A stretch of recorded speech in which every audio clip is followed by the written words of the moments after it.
আসসালামু আলাইকুম সবাইকে। আমি ডক্টর নিশান, মেডিইনের অ্যাসিস্ট্যান্ট ডিরেক্টর হিসেবে আছি।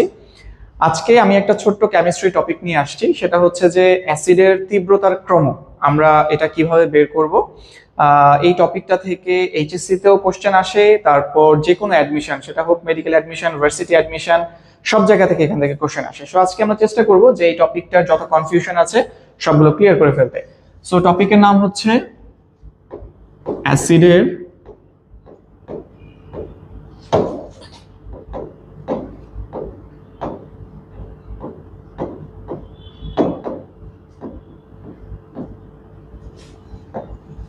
তীব্রতার ক্রম। আচ্ছা, এখন ব্রনস্টেড লাউরির তথ্য মতে আমরা কি জানি? অ্যাসিড মানে হচ্ছে যারা H প্লাস আয়ন দান করবে। কি দান করবে বলো? H প্লাস আয়ন দান করবে। আচ্ছা, এখন অ্যাসিড সাধারণত আমরা তিন প্রকারের অ্যাসিডের সম্পর্কে আমরা জানবো, এই তিন প্রকার থেকেই আসে। প্রথম হচ্ছে ধরো হাইড্রোসিড, দ্বিতীয়ত হচ্ছে অক্সো অ্যাসিড, এবং থার্ড হচ্ছে জৈব অ্যাসিড বা অর্গানিক অ্যাসিড। আচ্ছা, এখন কথা হচ্ছে হাইড্রোসিড মানে কি? হাইড্রোসিডের সাধারণ সংকেত যদি আমি বলি সেটা হচ্ছে HX। এই X দিয়ে কি কি বোঝায়? X মানে ফ্লোরিন হতে পারে, X মানে ক্লোরিন হতে পারে, X মানে ব্রোমিন হতে পারে, এই X দিয়ে আয়োডিন হতে পারে। তাহলে সেই ক্ষেত্রে HX মানে কি দাঁড়াবে? মানে দাঁড়াবে হচ্ছে ধরো hydrogen fluoride, hydrogen chloride, hydrogen bromide এবং হাইড্রোজেন আয়োডাইড। এখন তোমাকে যদি কোশ্চেন করা হয় যে এই চারটা অ্যাসিডের মধ্যে সবথেকে তীব্র অ্যাসিড কোনটা, অথবা বলতে পারে চারটা অ্যাসিডের মধ্যে দুর্বল অ্যাসিড কোনটা, সবথেকে দুর্বল অ্যাসিড কোনটা অথবা সবথেকে তীব্র অ্যাসিড কোনটা, এখন আমরা বের করব কিভাবে? আচ্ছা, বের করার সিস্টেমটা হচ্ছে, দেখো এই যে হ্যালোজেনগুলো অর্থাৎ ফ্লোরিন, ক্লোরিন, ব্রোমিন, আয়োডিন, এরা পর্যায় সারণী গ্রুপ 17 এর মৌল, তাই না? আচ্ছা, এখন এই অ্যাসিডগুলোর তীব্রতা ডিপেন্ড করে হাইড্রোসিডের তীব্রতা ইজ সমানুপাতিক হ্যালোজেনের আকার।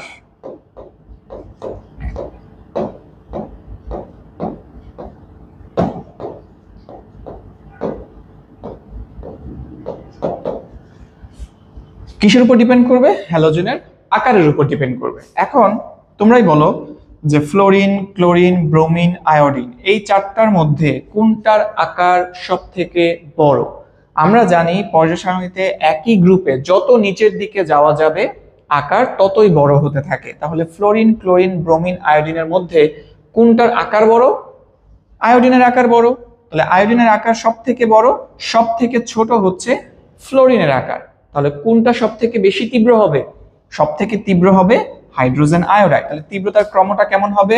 হাইড্রোজেন আয়োডাইড, তারপরে হচ্ছে হাইড্রোজেন ব্রোমাইড, তারপরে হচ্ছে hydrogen chloride, and then last হচ্ছে হাইড্রোজেন ফ্লোরাইড। ঠিক আছে, তাহলে দুর্বলতম কোনটা?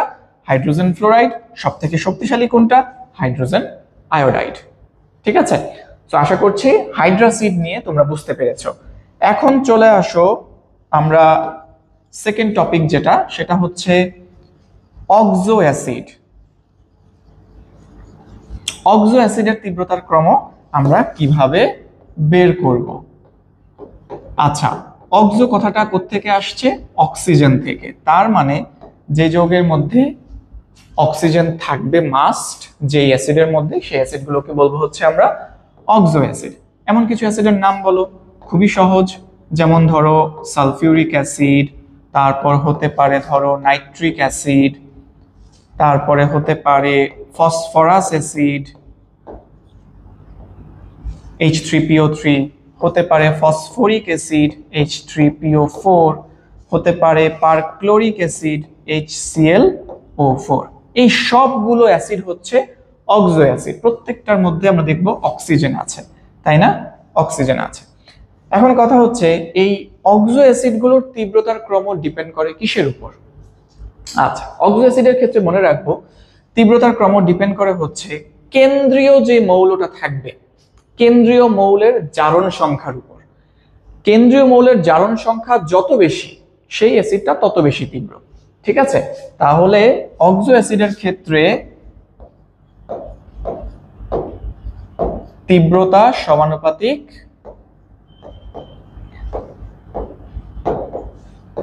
কেন্দ্রীয় মৌলের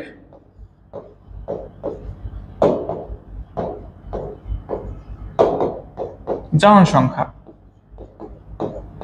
তাহলে আমরা কি বুঝলাম? এটা কিন্তু অক্সো অ্যাসিডের ক্ষেত্রে। তাহলে অক্সো অ্যাসিডের তীব্রতা সমানুপাতিক কেন্দ্রীয় মৌলের জারণ সংখ্যা।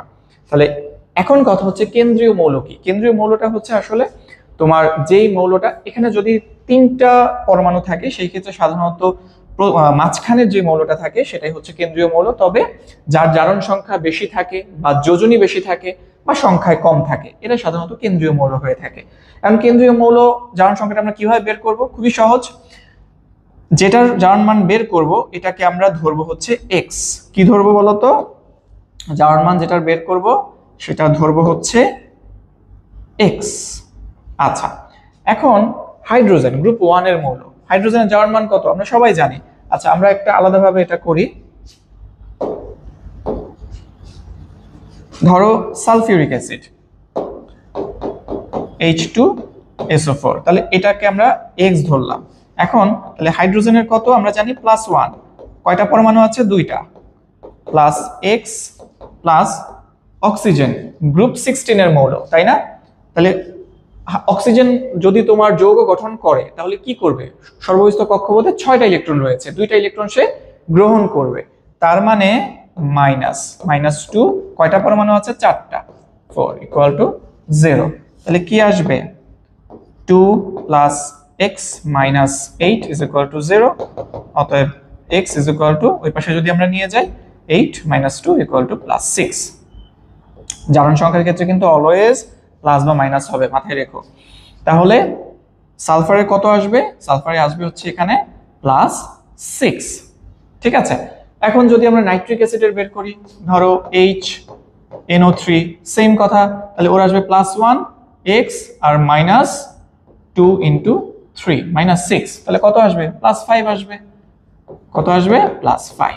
এরকম ভাবে সবগুলো আমরা একবার একটু করে ফেলি, খেয়াল করো। তাহলে আমরা যে অ্যাসিডগুলো ফার্স্টে লিখেছিলাম, ধরো কি কি, ধরো সালফিউরিক অ্যাসিড, তারপরে হচ্ছে তোমার nitric acid, phosphorus acid, phosphoric acid, perchloric acid. তাহলে প্রত্যেকটা যদি বের করি +2 - 8, এটা আসবে +6। সবাই আলাদাভাবে প্রত্যেকটা করে নিবা। +1 - 6, তাহলে +5, +3 - 6, তাহলে +3, +3 - 8, তাহলে কত আসবে? 8 থেকে 3 +5, +1 - 8 +7। এখন তোমরা আমাকে বলো, এই যে অক্সো অ্যাসিডগুলো লিখলাম, এই অক্সো অ্যাসিডগুলোর মধ্যে কোন অক্সো অ্যাসিডটার কেন্দ্রীয় মৌলের জারণ সংখ্যা সব থেকে বেশি? Perchloric acid +7। তাহলে এই 5টা অক্সো অ্যাসিডের মধ্যে সব থেকে তীব্র। এখন যদি বলি সব থেকে দুর্বলতম অক্সো অ্যাসিড কোনটা এই 5টার মধ্যে, তাহলে যেটার জারণ মান, কেন্দ্রীয় মৌলের জারণ মান সব থেকে কম, সেটা হচ্ছে সব থেকে কম তীব্র, সব থেকে দুর্বল। তাহলে এটা হচ্ছে ফসফরাস অ্যাসিড। তাহলে আমরা বুঝতে পারলাম সব থেকে তীব্র হচ্ছে, যদি সিকোয়েন্স অনুসারে সাজাই, ফার্স্টে হবে হচ্ছে পারক্লোরিক অ্যাসিড, তারপরে আসবে হচ্ছে সালফিউরিক অ্যাসিড, তারপরে আচ্ছা এটা নিয়ে এখানে একটা কনফিউশন আছে, সেটা হচ্ছে যদি এমন হয় যে কেন্দ্রীয় মৌলের জারণ সংখ্যা দুই ক্ষেত্রেই সমান, তাহলে আমরা মনে রাখবো যেই মৌলটার আকার ছোট সেটা বেশি তীব্র। এখন কথা হচ্ছে গ্রুপ 15 এর 2টা মৌল, নাইট্রোজেন এবং ফসফরাস, এই গ্রুপের মৌলগুলোকে কি বলা হয় আমাকে কমেন্টে জানাবা। আচ্ছা আমি বলে দেই, এদেরকে বলা হয় নিকটোজেন্স, কারণ নাইট্রোজেনটা শ্বাসরোধকারী গ্যাস। তাহলে ওই গ্রুপের প্রত্যেকটা মৌলকে বলবো হচ্ছে আমরা নিকটোজেন্স। আচ্ছা এখন কথা হচ্ছে এরা গ্রুপ 15 এর মৌল। এবং আমরা জানি, আচ্ছা ওর যদি আমি তোমার ইলেকট্রন বিন্যাস করি তাহলে আসবে কত, 2 5 নাইট্রোজেনের, আর ফসফরাসে আসবে হচ্ছে 2 8 5। তার মানে ও দ্বিতীয় পর্যায়ের মৌল, ও হচ্ছে তৃতীয় পর্যায়ের মৌল। তাহলে নাইট্রোজেনের থেকে ফসফরাসের আকার বড়, নাইট্রোজেনের আকার ছোট। তার মানে তীব্র হচ্ছে নাইট্রিক অ্যাসিড, তার থেকে একটু কম তীব্র হচ্ছে ফসফরিক অ্যাসিড। কথা ক্লিয়ার সবার? আশা করছি সবার ক্লিয়ার হয়ে গিয়েছে। তাহলে এখানে আসবে হচ্ছে নাইট্রিক অ্যাসিড, তারপরে আসবে হচ্ছে ফসফরিক অ্যাসিড, এন্ড লাস্ট কোনটা আসবে, ফসফরাস অ্যাসিড H3PO3। ঠিক আছে, তাহলে আমরা বুঝে গেলাম যে অক্সো অ্যাসিডের তীব্রতার ক্রম আমরা কিভাবে বের করব। কেন্দ্রীয় মৌলের জারণ সংখ্যা যার যত বেশি, সেই যৌগটা বা সেই অ্যাসিডটা তত বেশি তীব্র, এবং জারণ মান যত কম সেটা তত কম তীব্র, তত দুর্বল। ঠিক আছে, আর যদি জারণ সংখ্যা সমান হয়ে যায় সেই ক্ষেত্রে যার আকার ছোট সেটা বেশি তীব্র। ঠিক আছে, ওকে, আমরা এখন চলে আসি আমাদের লাস্ট টপিক, সেটা হচ্ছে জৈব অ্যাসিডের তীব্রতার ক্রম। আচ্ছা, এই টপিকটাতে অনেকেরই আসলে প্রবলেম হয়। অক্সো অ্যাসিড বা হাইড্রাসিড নিয়ে আসলে সবাই মোটামুটি পারলেও তোমার হচ্ছে জৈব অ্যাসিডে অনেকেরই প্রবলেম হয়ে যায়। একটু সবাই খেয়াল করো, জৈব অ্যাসিড, জৈব অ্যাসিড বলতে আমরা কি বুঝছি? জৈব অ্যাসিড মানে হচ্ছে তোমার কার্বক্সিলিক অ্যাসিড আর কি, যেটা কার্বক্সিলিক মূলক থাকবে COOH। আচ্ছা, তাহলে আমরা কিছু বিশুদ্ধ জৈব অ্যাসিডের নাম লিখি, যেমন ধরো HCOOH, বলো তো এটা কি? Methanoic acid. আচ্ছা, তারপরে আসো CH3COOH, ইথানোয়িক অ্যাসিড। এরপর যদি লিখি CH3CH2COOH, একটা কার্বন, দুটো কার্বন, তিনটা কার্বন, আশা করি সবাই বুঝতেছো। Methanoic acid, ethanoic acid, propanoic acid. এরপর CH3CH2CH2COOH, বিউটানোয়িক অ্যাসিড। এগুলো হচ্ছে বিশুদ্ধ জৈব অ্যাসিড। কেন? কারণ কার্বন, হাইড্রোজেন, অক্সিজেন বাদে এর মধ্যে অন্য কোনো মৌল থাকে না। এখানে যদি হ্যালোজেন ঢুকে যাইতো তাহলে ওটা কিন্তু বিশুদ্ধ জৈব অ্যাসিড হতো না। আচ্ছা, হ্যালোজেন থাকলে আমরা কিভাবে বের করব তীব্রতার ক্রম, ওইটাও আমরা দেখাবো, এই ভিডিওতেই দেখাবো ইনশাল্লাহ। আচ্ছা, এখন কথা হচ্ছে মনে রাখবো, দেখো এই জৈব অ্যাসিডের ক্ষেত্রে এভাবে মনে রাখবো যে ছোট মরিচের ঝাল বেশি। যেই জৈব অ্যাসিডটার আকার যত ছোট সেটা তত বেশি তীব্র। তাহলে এইখানে কার্বন সংখ্যা 1, কার্বন সংখ্যা এখানে 2, কার্বন সংখ্যা এখানে 3, কার্বন সংখ্যা এখানে 4। তাহলে সব থেকে ছোট বিশুদ্ধ জৈব অ্যাসিড কোনটা? Methanoic acid. তাহলে এটা সব থেকে তীব্র। তার থেকে কম তীব্র ইথানোয়িক অ্যাসিড, তার থেকে কম তীব্র কি? প্রোপানোয়িক অ্যাসিড, তার থেকে কম তীব্র হচ্ছে বিউটানোয়িক অ্যাসিড। আশা করছি সবার ক্লিয়ার হয়েছে। এখন যদি আমি একটা হাইড্রোজেনকে কোনো হ্যালোজেন দিয়ে রিপ্লেস করি, যেমন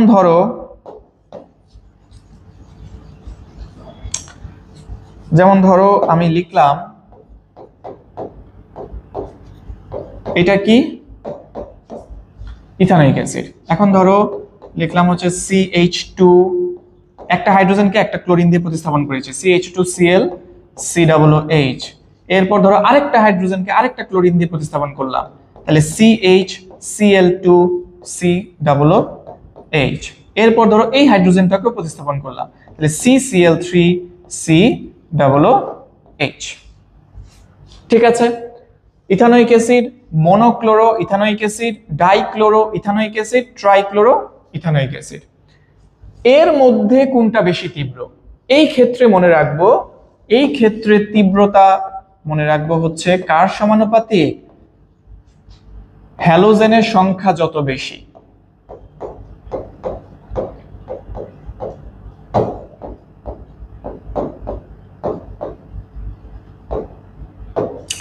তাহলে হ্যালোজেন সংখ্যার সমানুপাতিক হচ্ছে অ্যাসিডের তীব্রতা। এখন তাহলে হ্যালোজেন এখানে একটা, এখানে দুটো, এখানে তিনটা, তাহলে কোনটা বেশি তীব্র হবে?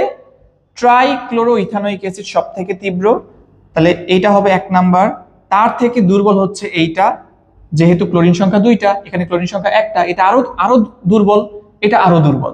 তাহলে ট্রাইক্লোরোইথানোয়িক অ্যাসিড সব থেকে তীব্র, তার থেকে দুর্বল হচ্ছে ডাইক্লোরোইথানোয়িক অ্যাসিড, তার থেকে দুর্বল হচ্ছে মনোক্লোরোইথানোয়িক অ্যাসিড, তার থেকে দুর্বল হচ্ছে ইথানোয়িক অ্যাসিড। ক্লিয়ার সবার? আশা করি ক্লিয়ার হয়েছে। এখন লাস্ট যে আরেকটা কনফিউশন হতে পারে সেটা হচ্ছে, ধরো এই যে মনোক্লোরো ইথানোয়িক অ্যাসিড, একটা এক্সাম্পল দিয়েই দেখাই।